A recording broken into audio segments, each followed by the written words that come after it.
Hello. I thought I'd film a bit of a different video today.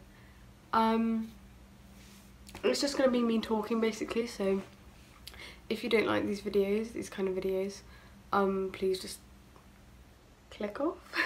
I won't be offended, obviously. Because talking videos aren't everybody's cup of tea. So I've made a list of some tips that help me to in the beginning of my recovery and still help me now. So I just thought that I'd share them basically, so that hopefully it's going to help somebody else. Some of them might be irrelevant and you might think, never mind, that doesn't apply to me, but some of them might be a bit helpful, so hopefully you will find them helpful, but if you don't, then that's okay. So yeah, I've got 10, so we're gonna start. So tip number 1, get some comfy clothes.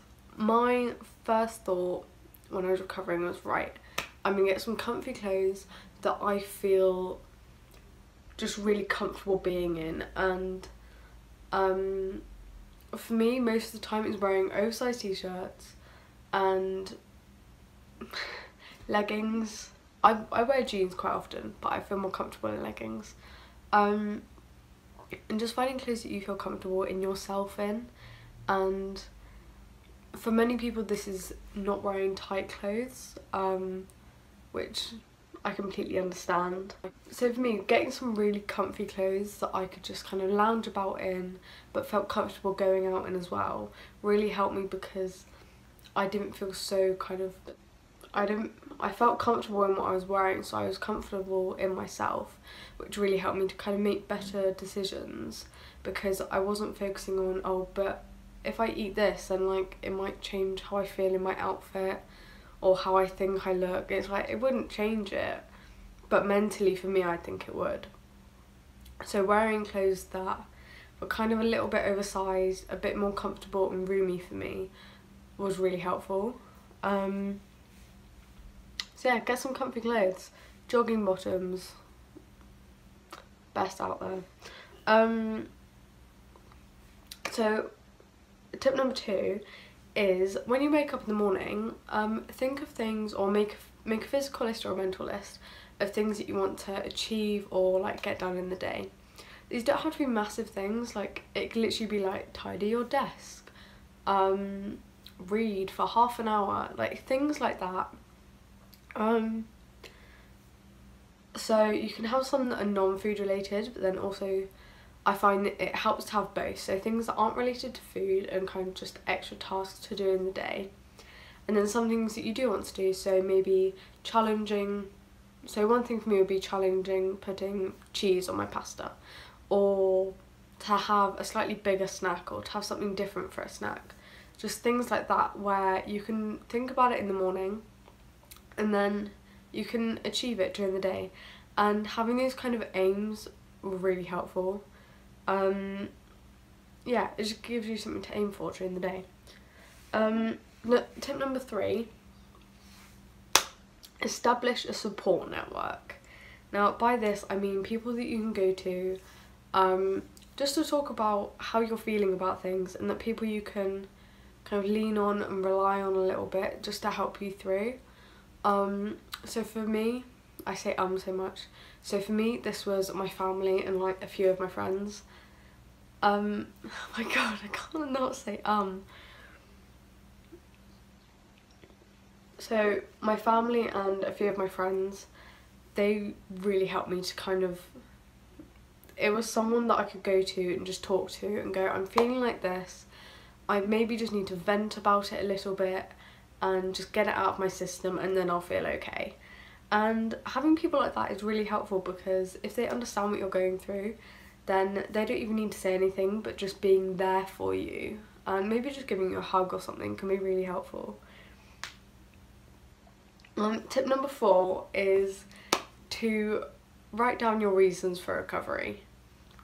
I did this in the first few days of recovering. I made this massive list of reasons that I wanted to recover. So things like going out with my friends for a spontaneous lunch, or going out with mum to have a spontaneous bit of cake in a cafe. Haven't done that yet, but I will at some point. And things like having energy to go out and do things and take the opportunities that are presented to me, and to actually love being able to do things again. And making this massive list, if you're struggling in a day, looking back over this list and going, I understand why what I'm doing is so important, and recovering is going to help me so much to achieve all of these things. And it really, having this list of reasons I wanted to recover really helped me to ground myself and to focus on the reasons of why I'm doing what I'm doing and how important it is, and to kind of love the process, in that I can love what I'm doing and still look forward to the future. I don't have to feel like I'm not enjoying it just so I can get to this. It is a journey.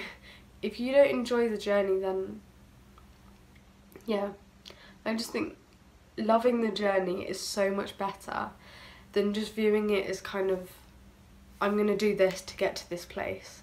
Have things along the way that you can get to, so not just reasons for when you're fully recovered, because that's going to take a while, but having reasons to recover along the way that you can look forward to as mini milestones.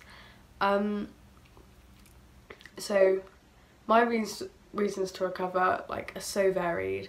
Like, one of them was being able to have cereal at random points in the day. I can now do that because that is one of my fear foods that I've broken down, and I've got over that one now. I no longer feel anxiety around it, and that was one of my fear foods. Like, I was really scared of it, and now I feel really comfortable about it, and that was one of my reasons for recovering, and I can now do that. So it's like a mini milestone. God, I'm only on number 5. So tip number 5 is quite hard, but try not to compare yourself. So this is a lot easier said than done, but we have comparisons everywhere. Social media, real life, magazines, people in school, we're surrounded by them. And the more that we listen to what other people think, the worse it's going to be for us. And especially when you're in recovery, comparing your journey to somebody else's is not beneficial at all, because not only will you start to rethink what you're doing, but they're two completely separate things. Your recovery journey is completely different to somebody else's. We're all so different, and it's all going to take up, we all have different fear foods, we have different approaches to what we want to do, and comparing your recovery journey to somebody else's, it's two completely separate things. There is no point in doing it, and it's not going to be beneficial to you at all. So focus on yourself, because it's your journey and it's not anybody else's, and your body is going to need different things to somebody else's. So comparing yourself to other people is really not that great, and it will be a process, but doing things to kind of stop comparing yourself will actually really help to love what you're doing and not think, oh, I'm doing this but they're doing something a bit better, because what you're doing is amazing, and it just is. Okay, tip number 7, be excited. When I was kind of trapped in the depths of my eating disorder, I would dread waking up. Like, I'd be scared of that, but I would dread having to wake up and lie to people and to pretend that I was okay and pretend that I was eating, and to actually have energy, or the fact that I didn't have energy to get through the day made me dread what was going to happen.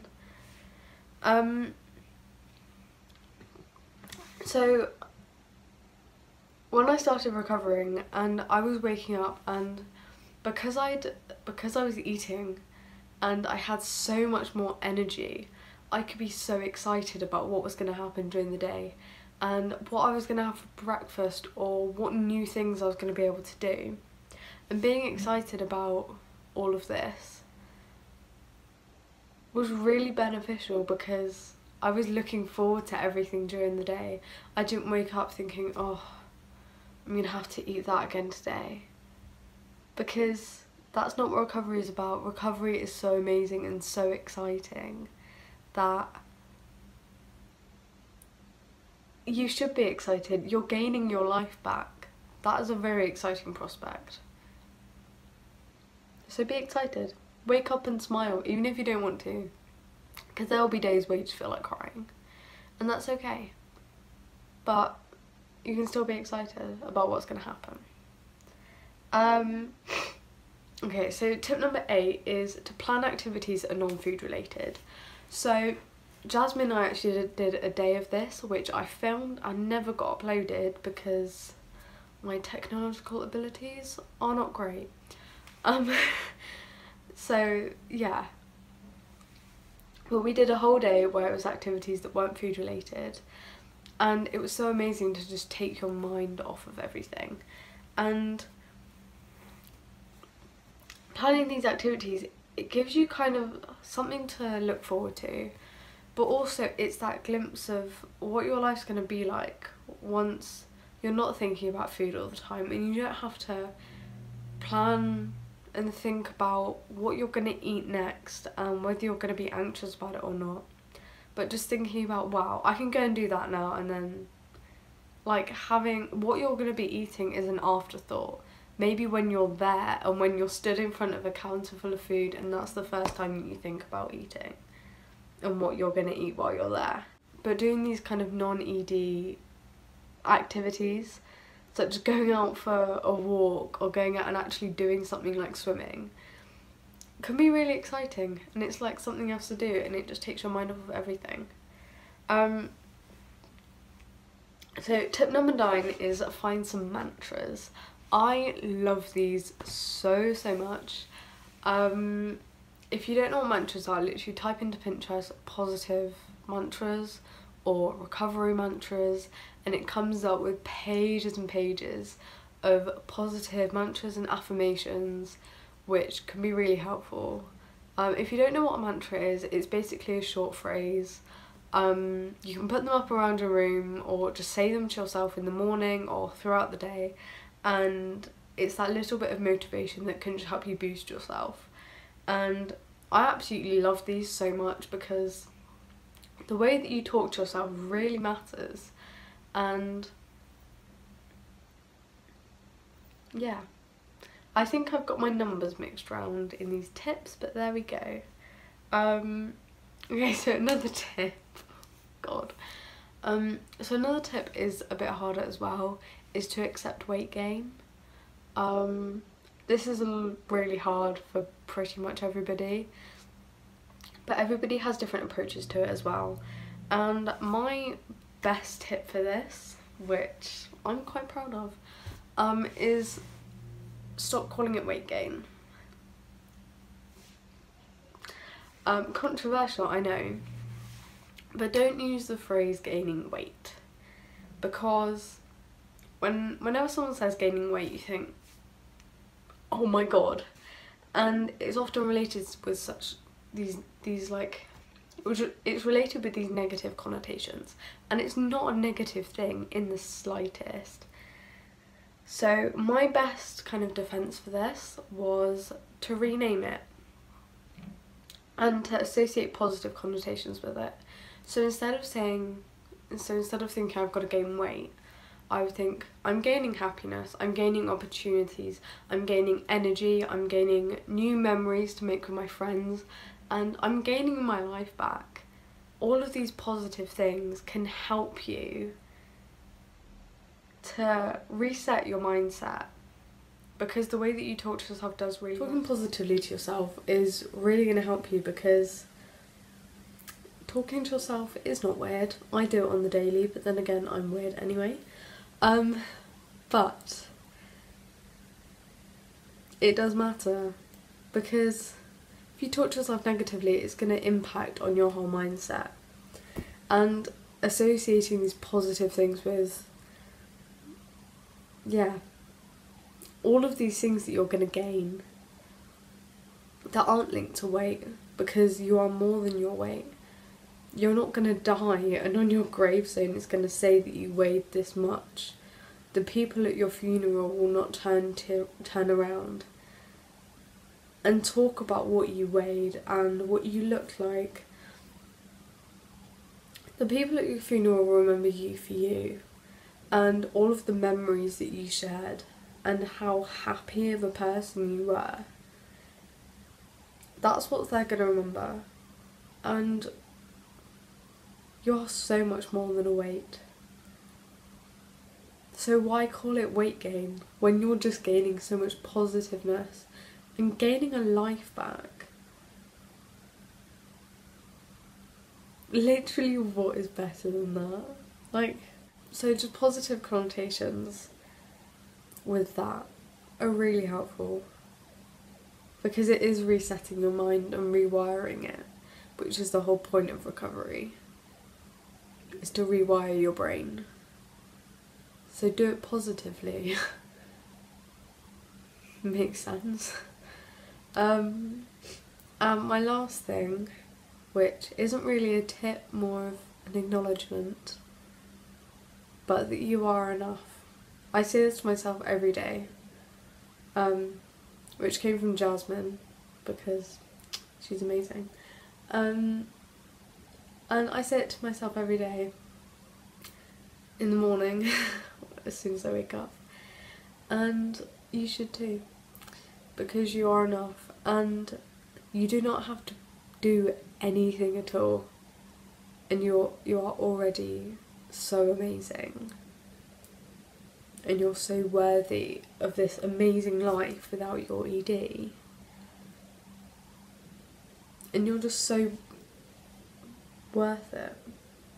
And you should be really proud of yourself for everything that you're doing, whether you're fighting, whether you want to fight, whether you're helping somebody on their journey. You should be so proud of yourself. And it's really nice to have people that are proud of you, but being proud of yourself is really important, because you should be proud of yourself. You're fighting your own mind. There is nothing more powerful than that. So yeah, be really proud of yourself. And you are so powerful. And you will do it. You will. I'm fully aware that I got the numbers of my tips messed around. Possibly, I'm not really sure. Anyway, so yeah. So that pretty much concludes this. So thank you very much for watching. And like and subscribe. I always feel like a proper YouTuber when I do that. And then I forget that they're actually going on YouTube, which does make me a YouTuber. So yeah, thank you very much for watching, and I'm very aware that I say so yeah and very much, but there we go, that's me. Thanks for watching, and yeah.